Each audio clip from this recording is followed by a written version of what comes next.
하나님의 말씀 보겠습니다. 고린도전서 15장 20절로 22절입니다. 찾으신 줄 알고 제가 봉독을 해드리겠습니다. 그러나 이제 그리스도께서 죽은 자 가운데서 다시 살아나사 잠자는 자들의 첫 열매가 되셨도다. 사망이 한 사람으로 말미암았으니 죽은 자의 부활도 한 사람으로 말미암는도다. 아담 안에서 모든 사람이 죽은 것 같이 그리스도 안에서 모든 사람이 삶을 얻으리라. 아멘. 드림 성가대 찬양 있겠습니다.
할렐루야. 철학자 칼바르트가 얘기하기를 부활절 설교는 짧을수록 은혜가 된다는 말이 있어요. 왜냐하면 분명한 사실이기 때문에 설명이 필요 없다는 것입니다. 이 칼바르트가 오늘 왜 이렇게 정감 있게 다가오는지 모르겠어요. 예수님의 부활은 이 세상 권세를 깨뜨린 것입니다. 세상 권세를 이긴 거예요. 주님께서 부활하느냐 부활하지 못하느냐에 따라서 세상 권세가 더 크냐 그렇지 않으면 예수님의 권세가 위대하냐 하는 것이 판가름 납니다. 놀라운 일이에요. 만약 예수님이 부활하지 못했다고 하면 예수님을 십자가에 못 박고 정죄하고 판결한 빌라도의 권세가 더욱 기승을 부렸을 겁니다. 그리고 예수 믿는 사람 얼마나 어려웠겠어요. 예수여 당신이 하나님의 아들이고 살아계신 전능자의 독생자라고요? 그렇다면 어찌 세상 권세 하나 이기지 못했습니까? 어찌하여 빌라도의 권세를 이기지 못했습니까? 십자가의 그 처절한 죽음으로 왜 그렇게 끝나고 말았습니까? 하면서 많은 사람들이 이런저런 얘기를 했을 거란 말이지요. 그런데 이 주님이 그 죽음으로 끝난 것이 아니고 다시 살아나신 거예요. 그리고 막 나타나시는 거예요. 우리에게 보여주시는 거예요. 일찍이 시편 기자도 시편 12편 9절에 주님에 대해서 예언하기를 당신이 철장으로 저희를 깨뜨리며 질그릇같이 부수리로다. 이런 일이 있을 것이라고 얘기를 했어요. 비록 세상 권세가 일시적으로 강한 것 같이 느껴질 수는 있었을 거예요. 그 당시에는. 왜냐하면 예수님을 그냥 그렇게 못 박을 수 있었으니까. 그렇지만 우리 주님께서 부활하심으로 말미암아 세상 권세를 이기시고 주님의 권세가 최고의 권세임을 입증하셨습니다. 그것이 예수님의 부활인 거예요. 예수님의 부활은 세상 권세를 이깁니다. 세상에서 지는 것 같지만, 물론 십자가에서 죽으심으로 끝나는 것 같았지만 우리 주님 다시 사시고 세상 권세를 이기신 거예요. 뿐만 아니라 두 번째로는 예수님이 부활하심으로 죄악의 권세를 이기십니다. 죄악의 권세는 어떻게 보면 사나운 파도나 강둑의 하천을 휩쓸고 흘러내려오는 홍수 세력같이 우리를 죽음으로 몰아갈 수 있는 세력입니다. 그 힘이 있어요. 로마서 6장 23절에 죄의 값은 사망이라고 하셨고 에스겔 18장 4절에서는 범죄한 영혼은 그렇게 죽으리라고 그랬어요. 그 흐름에 의해서 죽으리라. 로마서 4장 25절에 예수는 우리의 범죄함을 인하여 내어줌이 되고 또한 우리를 의롭다 하심을 위하여 살아나셨느니라. 이 예수님이 죽으신 것이 우리의 모든 죄악을 다 담당하신 거예요. 그리고는 우리의 죄를 다시 거론하지 못하도록 그렇게 만들어 놓으셨어요. 우리 인생에게 이 죄로 인하여 또다시 고민하지 않도록 그 길을 완벽하게 열어놓으신 사건이 예수님의 부활 사건이라고 하는 것입니다. 예수님은 그렇게 다시 살아나셨어요. 그래서 죄악의 권세를 이기셨어요. 만약 그렇지 않았다면 우리는 항상 이 죄 때문에 이 죄의 문제를 어떻게 할 수가 없어서 이 죄로 인하여 자책하면서 그냥 그렇게 죽어가는 그런 인생에 불과했을 것입니다. 그런데 예수님이 이 죄의 모든 그 힘을 다 정말 다 짊어지시고 그냥 끝내셨어요. 그리고 믿는 자마다 그 죄 가운데서 자유함을 얻고 영생을 얻는 길을 열어주신 것입니다. 그것이 부활이에요. 다시 사신 거예요. 죽었으면은 야, 그 죽었잖냐, 죄값으로 죽은 거 아니냐, 이 별 얘기가 다 나왔을 상황이죠. 근데 다시 사심으로 죄는 다 무너져 버렸고 새로운 생명이 우리들에게 주어질 수 있었던 것입니다. 그래서 예수님의 부활은 죄악의 권세를 깨뜨리신 것이에요. 그리고 세 번째로 예수님이 부활하심으로 사망 권세를 이기셨습니다. 죽는 것을 이기시고 다시 사신 거예요. 하늘에서 불을 떨어뜨려 850명 거짓 선지자들을 처형했던 엘리야와 그리고 300년간 하나님과 동행했던 에녹을 제외한 모든 사람은 다 죽었습니다. 다 죽었어요. 아담 이후에 오늘날까지 죽지 않은 사람이 없어요. 시조 아담도 죽었고 하나님께서 그 직접 부르시고 이스라엘 민족을 이끌어냈던 모세도 죽었습니다. 신선을 공부하던 노자도 죽었고 죽지 않는다는 불사약으로 잘 알려진 진시황도 한 움큼의 흙으로 돌아갔습니다.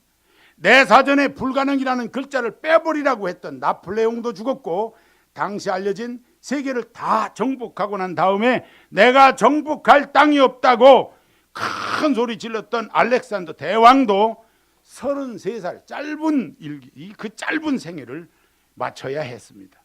다 죽는 거예요. 누가 이 죽음을 피할 수 있겠어요? 아무도 이 죽음을 피할 수는 없는 것입니다. 다 죽을 수밖에 없어요. 이 죽음이 예수님의 죽음으로 다 끝나는 듯 했어요. 아, 모두 죽는구나. 예수님도 죽는구나. 이걸로 끝이 나는구나. 이렇게 생각을 했어요. 하지만 그 예수님이 다시 살아나심으로 말미암아 우리의 죽음도 다시 살 수 있다라고 하는 놀라운 일을 보여주셨어요. 사도 바울은요, 자신에 대하여 사망아, 누가 이 사망의 몸에서 나를 건져내랴 하면서 탄식을 했어요. 이거 나를 누가 건져내랴. 그러나 예수 그리스도가 나를 건졌다고 사망아 너의 이기는 것이 어디 있느냐, 사망아 너의 쏘는 것이 어디 있느냐 하면서 승리의 노래를 부를 수 있었습니다. 예수님이 다시 살아나셔서 사망 권세를 깨뜨리셨어요. 그냥 우리 인생이 죽는 것으로 끝날 것 같으면은 그냥 여기서 끝내는 거죠. 그냥 다 우리 신앙도 여기서 끝일 거예요. 근데 우리가 이렇게 죽는 것으로 끝나지 않도록 예수님이 다시 살아나시고 부활의 첫 열매가 되어 주셨습니다. 그래서 우리도 그 사실을 믿고 그 자리에 참여할 수 있는 은혜가 있게 되었어요. 다시 사는 것을 믿으시기 바랍니다. 그래서 우리 인생이 이제로부터 다시 사는 인생이기 때문에 어떻게 살아야지 옳게 사는 것인가 하는 것을 생각하게 된 거죠. 영생하는 삶이 되었기 때문에. 하나 더 있습니다. 부활하심으로 불의의 권세를 예수님은 다 깨뜨리셨어요. 불의한 자가 승리하는 것 같아도 그렇지 않습니다. 주님이 십자가에 죽게 한 자들 알고 보면 불의한 자들입니다. 그들은 한결같이 외식하는 그리고 위선자들이었고 자신들의 이익을 위해서 남을 중상모략하고 양심의 소리를 눌러버리는 그런 사람들입니다. 그럼에도 불구하고 우리 주님이 지는 것 같았어요. 이 불의 앞에 우리 주님이 지시는 것 같았어요. 그렇지만 우리 주님이 다시 살아나심으로 우리 주님이 승리하시는 큰 은혜를 힘있게 되었던 것입니다. 우리도 의가 승리하는 것을 믿어야 합니다. 반드시 의로움이 승리해요. 성경에 보면 수많은 선지자들이 어찌하여 죄인이 형통하고 악한 꾀를 도모하는 자가 잘되고 의인이 고난을 당하는가라는 의문부호를 붙일 때가 많이 있었어요. 언뜻 보면 안 믿는 사람이 잘 되는 것 같이 보이거든요. 언뜻 보면 불의한 사람이 더 잘 되는 것 같이 보여요. 그러나 시간이 지나다 보면 시편 기자가 시편 37편에서 하신 말씀 그대로요. 이 악한 자는 행악하는 자는 끊어질 것이라 그랬어요. 우리 하나님 기뻐하시는 의로운 삶을 사는 자는 반드시 승리할 것이고 행악자는 끊어진다는 것입니다. 왜 그러냐? 예수 그리스도가 다시 사심으로 그것을 보여주게 될 거라는 거예요. 그래서 부활하심으로 의가 승리한다는 사실을 분명하게 보여주셨어요. 참고 기다리는 신앙이 되시기 바랍니다. 우리가 반드시 승리할 거예요. 의로움이 반드시 승리할 거예요. 그러므로 주님의 부활은 세상의 권세를 이기고 이 죄악의 권세도 무너뜨리고 사망 권세를 물리치고 불의의 권세를 이기시는 놀라운 능력의 역사였어요. 예수님이 다시 사신 것은. 그래서 우리에게 새 생명을 주셨고 소망이 되어 주셨고 영원한 승리가 되어 주셨던 것입니다. 하나님이 기뻐하시는 좋은 모습으로 이 부활에 참여하는 자들이 되시기를 바랍니다. 제가 그 책에서 하나를 보면서 이 이야기를 보면서 아주 큰 은혜가 됐어요. 어느 부활절 그 무렵인데 영국의 한 그 마을에 목사님 한 분이 새로 오셨어요. 그래서 많은 사람들이 목사님이 새로 오셨다고 교인들도 모였고 옛날에 교회 다니던 사람들도 왔고 또 교회 안 다니는 건달들도 오고 이렇게 하면서 구경을 왔어요. 어떤 분이 왔나. 이 영국이라는 나라가 예수 믿는 사람들이 많았던 시절이라서 아마 그랬던 것 같아요. 목사님 설교가 시작이 됐는데 이런 이야기였어요. 어느 바닷가에 어머니를 잃은 소년과 그를 사랑하는 아버지가 살았어요. 아버지의 직업은 등대직이었어요. 등대직이. 어느 날 이 아들 소년이 친구 하나를 데리고 아버지 등대 밑에 있는 바닷가에 놀러 왔습니다. 그곳에 놀러 와가지고 배를 조그마한 배 하나를 띄워놓고는 바다 위에서 놀아요. 그런데 갑자기 돌풍이 부는 거예요. 높은 파도가 치고 강한 바람이 불고 그래서 그 아이들이 탄 배가 홀딱 뒤집어졌어요. 이 애들 둘이 다 바다에 빠졌습니다. 등대지기인 아버지가 그 등대 위에서 놀던 아이들을 이렇게 쳐다보다가 깜짝 놀랐어요. 애들 둘이 다 바닷물에 빠진 겁니다. 그 등대에다 메어둔 조그마한 조각배가 하나가 있었는데 이 배가 2인승 배요. 더 이상 사람이 탈 수가 없어요. 한 사람이 타고 한 사람 거기 더 타면은 또 한 사람을 실을 수가 없어. 우리가 그 퀴즈 많이 하죠. 이 배는 2명밖에 못 타요. 시어머니하고 내 아내하고 물에 빠졌어요. 누구를 건지겠어요? 함부로 이 질문을 하시면 큰 집안 싸움 납니다. 대답하지 마세요. 답이 없어요, 그거는. 그리고 속으로만 생각하세요. 여러분 같으면 어떡하시겠어요? 우리 남자분들 얘기해 보세요. 누구를 건지시겠어요? 표정 보니까 아무도 안 건지겠어요. 우리가 그런 얘기 하죠. 근데 얘 둘이 빠졌는데 하나밖에 못 건져. 하나밖에. 이 등대지기 아버지가 내려갑니다. 그래서 그 조각배를 손으로 이렇게 져서 가서 애들이 막 들쭉날쭉 하는데 갔어요. 이미 그렇게 들락날락 하면서도 그 아들 친구는 아유 나는 죽었다. 저 아버지가 와가지고 지 아들 데려가지 나 데려가겠냐 그 말이요. 포기하고 그냥 들락날락합니다. 그 아버지가 왔어요. 아버지가 와가지고는 아들에게 손을 내밀려고 하다가 다 손을 다시 거둡니다. 그러니까 아이 얼굴이 확 변해요. 아버지가 얘기합니다. 미안하다. 너는 죽어도 천국 갈 수 있지 않냐. 그런데 내 저 친구는 예수님을 믿지 않으니 천국 못 갈 테니까 내가 너를 건지기보단 죄를 먼저 건져야 되겠구나 하고 그 친구를 쳐다봅니다. 그러자 이 물에 들어드는 그 아들이 아빠 안녕히 계세요. 천국에서 배워야 뵙기로 해요. 그러면서 파도에 휩쓸려서 애는 모르져 갑니다. 쫓아가서 열심히 그 노저 가서 손으로 노를 져서 아들이 친구를 건지는 거예요. 그리고 그 아들 친구 하나 건져오고 사라져버린 바다를 쳐다보면서 눈물을 하염없이 흘려요. 이런 이야기를 한 거예요. 새로 오신 목사님이. 이 새로 오신 목사님이 이런 얘기를 하니까 목사님 새로 왔다고 구경 오던 동네 불량배 몇 명이 뒤서 들리게 얘기를 하는 거예요. 아이고 구라치고 있네. 이 요새 말로 거짓말한다 그 말이요. 거짓말한다고 이 불량배들이 좋지 않은 말을 합니다. 그때 그 이야기를 듣고 있던 머리가 하얗게 된 할아버지 한 분이 그 젊은이들에게 얘기를 합니다. 젊은이들 그렇지 않네. 내가 그때 그 아버지고 저 목사님이 그때 내 아들의 친구라네. 얘기하는 거예요. 건진 그 내 아들의 친구가 목회자가 된 거예요. 예수님 믿고. 그리고 그 교회 부임해 온 거예요. 싫어합니다. 영국에 있었던 이야기예요. 제가 무슨 이야기 하는지 아세요? 예수님이 우리를 위해서 죽으셨어요. 이 부활의 신앙이 뭐냐 하는 거거든요. 1차원적인 생각을 하면 부활의 신앙은 내가 사는 거예요. 죽어도 사는 거. 그 다음을 생각하면 내가 죽는 거예요. 우리는 죽어도 사는 거예요. 나는 죽어도 사는 거예요. 여러분 우리는 죽어도 살아요. 이 사실을 믿으십니까? 우리는 죽어도 살아요. 그런데 왜 우리는 죽으려고 하지 않는 거예요? 너는 죽어도 되고 나는 살아야 된다고 하고 있냐 그 말이에요. 왜 복음이 전해지지 않는 겁니까? 오늘날 그리스도인들이 내가 죽으려고 하잖아요. 예수님의 제자들이 부활을 경험한 이후에 죽으려고 그랬어요. 자신을 다 내놨어요. 손해봤어요. 순교당했어요. 사도 요한을 제외한 전원이 순교당했어요. 죽으려고 했어요. 예수님 증언하면서.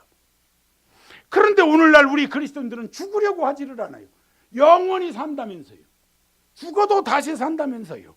그 신앙이 우리의 신앙이면서도 오늘날 우리는 죽으려고 하지 않아요. 네가 그냥 죽어라 그러고 있는 거예요. 여러분 부활절이 무엇입니까? 부활의 신앙이 뭐예요? 내가 죽는 것입니다. 이 세상에서 내가 죽고 그래도 우리는 영생하니까 내가 죽음으로 또 다른 영혼이 구원받을 수 있다면 기꺼이 죽을 수 있는 것이 부활신앙인 거예요. 우리 이제 다 같이 죽으십시다. 무슨 뜻인지 못 알아들으시나요? 죽어야 된다니까. 내가 죽어야. 내가 죽어야 주님이 사세요. 주님이 죽어서 내가 살았고 내가 죽어야 주님이 살아요. 내가 죽어야 또 다른 영혼이 살아요. 여러분 자신을 처복종시키며 그 정과 욕심을 십자가에 못 박으며 이제 새로운 삶을 살아야 돼요. 그리스도인답게 살아야 돼요. 희생하면서 살아야 돼요. 손해 봐야 돼요. 많은 생각을 하게 합니다. 제가 며칠 전에 남수단에 가 있는 우리 이시온 선교사님으로부터 메일 한 장을 받고 지금도 고민을 하고 있어요. 무슨 얘기냐면 셋째 아이를 낳으면서 사모님과 아이들은 거기서 키울 수가 없는 상황이어서 한국에 들어와 있어요.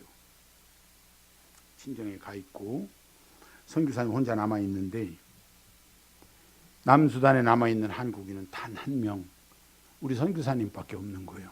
우리나라 정부에서 선교사님 철수하십시오 하고 얘기를 했어요. 왜 그러냐면 그 내전이 있는 상황에서 서로 협상을 하다가 이게 결렬이 됐어요.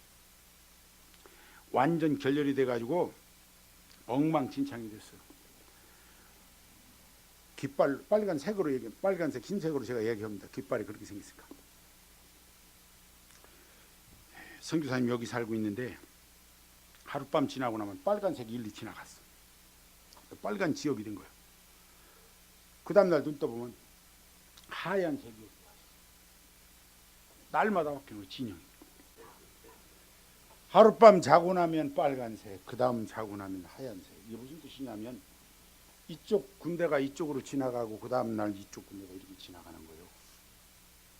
그러니까 포성이 멈추질 않고 정신이 하나도 없는가 봐요. 그러면서 제게 메일 보낸 내용이 뭐라고 했느냐면 목사님 철수를 해야 될까요? 있어야 될까요?를 묻는 얘기예요.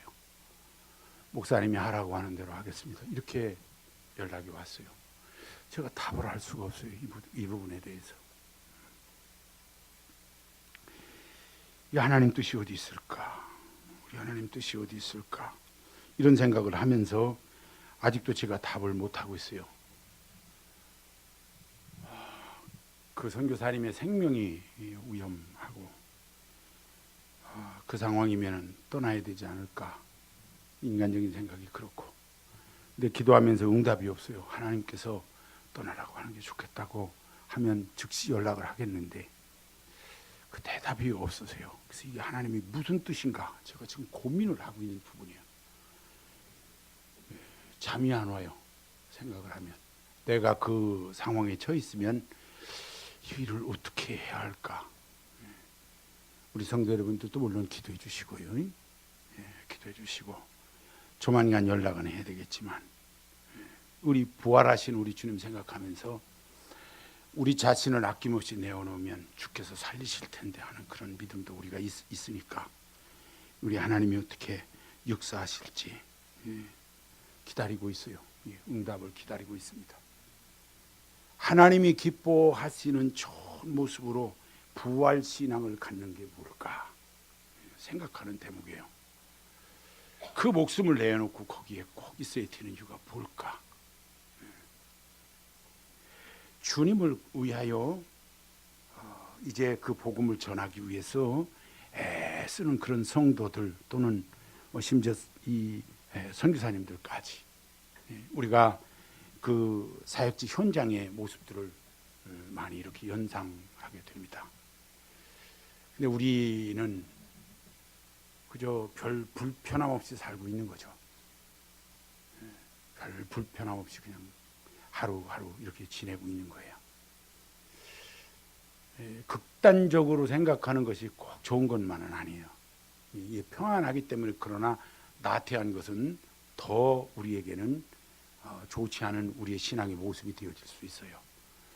그렇기 때문에 우리가 좀 더 많이 기도해야 되겠고, 주님이 언제 오실지 모르고 또 주님이 언제 부르실지 모르는 시대를 우리가 살고 있으니까 내 주변에 정말 이대로 두면 지옥 가게 생겼다, 저 사람 지옥 가면 어떡하냐, 이 안타까움은 있어야 되지 않겠어요? 우리 가족 중에 혹은 사람들 가운데 그걸 내버려 두면 지옥 가게 생겼어. 이걸 그대로 둘 수는 없잖아요. 이 안타까움을 우리 마음속에 간직하고 내가 어떻게 하면 이 영혼을 구원할 수 있을까? 물론 구원은 하나님께 있지만 내가 어떻게 하면 이 사람이 예수 믿고 구원받을 수 있을까? 이 사람도 부활에 참여하는 자가 될 수 있을까 고민해야 될 때인 거예요. 이것이 이 부활을 믿는 우리의 신앙, 또 예수님 부활하신 것을 증언할 수 있는 확실한 신앙을 갖고 그 예수님의 부활을 증언할 수 있는 그런 성도들이 되는 것이다 하는 것입니다. 주님을 위하여 고난당하는 성도들이 있을 수도 있고, 힘들고 어렵게 살아가며 몸이 아픈 사람들도 있을 수 있겠고, 소망 잃어버리고 어찌할꼬 하는 인생들이 우리 주변에 많이 있을 수 있어요. 분명히 부활은 이들에게 큰 은혜요 소망입니다. 이들에게 부활의 소식이 전해지기를 원해요. 모두에게 이 부활의 소식이 전해질 수 있도록 우리는 증언하는 증인의 삶을 살아야 할 줄로 믿습니다. 고난을 참고 견디어 믿음으로 이겨내고 반드시 부활의 영광을 누리게 될 것을 확신하고, 십자가 다음에 부활이 있고 고난 후에 반드시 승리가 따르는 것을 우리가 알지인데, 이 모든 인생들이 다 하나님 기뻐하시는 모습으로 부활에 참여하며 승리하는 인생들이 되기 위하여 그렇게 되어질 수 있도록 나 자신을 복종시키며 죽이면서 이들에게 어떻게든 복음을 전하겠다고 낮아지는, 그리고 겸손해지는 하나님 기뻐하시는 삶을 우리가 살아간다면 우리 하나님이 영광 중에 역사하시되 그 영혼을 구원할 줄로 믿습니다. 그렇게 쓰임받는 부활의 신앙이 다 되시기를 바랍니다. 올해 부활절 한 번 끝나는 거 아니고 내년에 또 부활절이 된다, 그때 또 되겠지, 이렇게 생각하지 마시고, 아니 이번 부활절이 마지막일 수도 있다라는 생각을 갖고, 왜냐하면 주님 언제 오실지 모르니까, 또 우리 주님이 나를 언제 부르실지 모르니까 항상 긴박한 마음을 갖고 부활의 증인의 삶을 사는 저나 여러분들이 다 되시길 주님의 이름으로 축원합니다. 한음성으로 기도하겠습니다. 하나님 은혜 감사합니다. 우리 예수님 부활하심으로 세상 권세를 이기셨습니다. 예수님이 부활하심으로 죄악의 권세를 이기셨습니다. 부활하심으로 사망 권세를 깨뜨리셨습니다. 부활하심으로 불의를 다 깨뜨리시고 의롭게 승리해 주셨습니다. 아버지 하나님, 이 좋은 신앙 갖게 해주시고 하나님의 나라의 소망 둔 저희들로 부족함이 없게 하여 주옵소서. 죽어도 다시 사는 이 신앙으로 승리케 하여 주시옵시고, 이 신앙 가지고 우리 자신을 돌아보면서 항상 겸손히 낮아지고 섬기며 다른 영혼들을 아버지 하나님 구원할 수 있는 좋은 복음의 도구들이, 부활의 증인들이 될 수 있도록 인도해 주옵소서. 오늘 또 주님 기뻐하시는 좋은 하루 삼아주시고 우리 주님 영광 받아 주시옵소서. 예수님의 이름으로 기도하옵나이다. 아멘.